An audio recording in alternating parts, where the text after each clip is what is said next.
Olson, your division has a very big job keeping track of both domestic and terrorism and international terrorism. So I was surprised to see the Attorney General think that your division should redirect time from those threats to policing matters of local school boards. I was even more surprised to learn that the FBI's counterterrorism division is tagging school board cases involving the federal national security programs on local school board matters has a chilling effect on freedom of speech and freedom petition your government. In this case, the nation's parents going to the school board. The entire Republican side of this committee has asked Garland to withdraw his memo federalizing school board cases. To date, we haven't received that happening. So, Mr. Olson, Garland said that your division is going to be working on school board cases.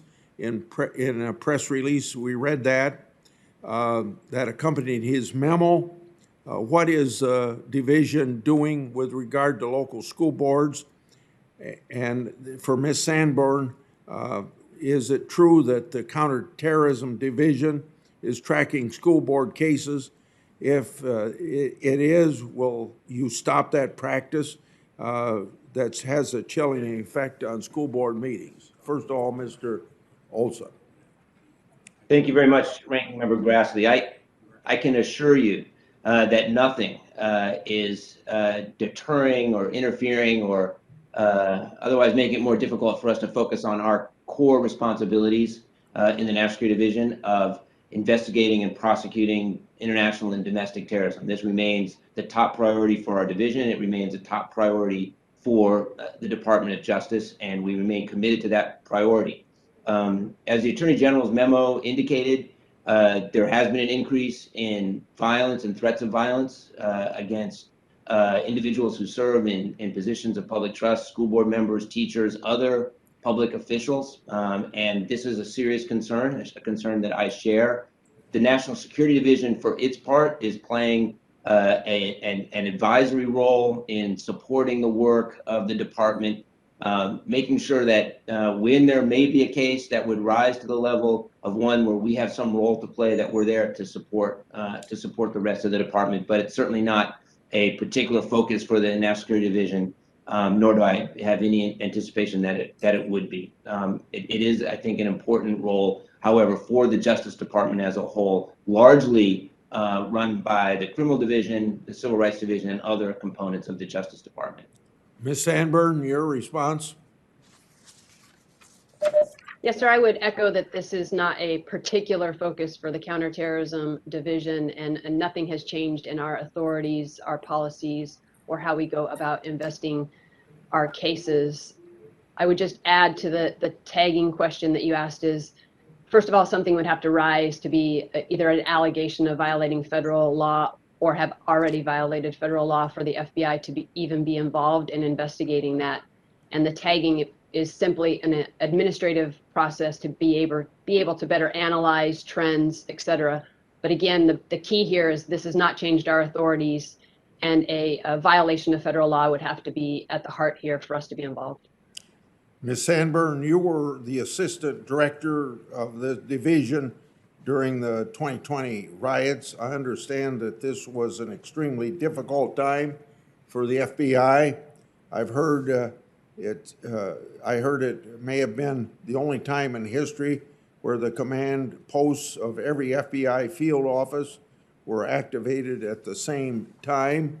Every day there were reports of multiple riots, more cases to be opened, domestic terrorism agents dispatched to places like Portland to help rein in the violence.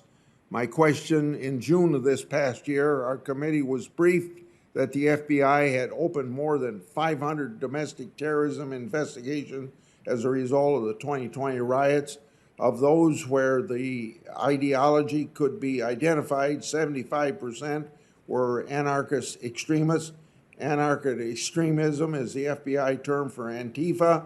The FBI told us then that they were still trying to hold other subjects accountable for acts during the summer riots?